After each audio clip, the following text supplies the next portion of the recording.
Even with as hard as Blender is, Jaron made it easy and made it able to understand what was going on and very in-depth with his videos and explanations.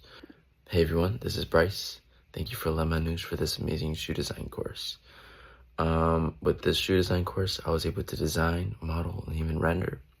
Thanks for Jaron with his amazing videos and his instructions. Even with as hard as Blender is, learning the ropes, Jaron made it easy and made it able to understand what was going on and very in-depth with his videos and explanations. I was able to, even with the help of my friend Giuseppe, to even make the shoe that I worked on, a sample with Zellerfeld.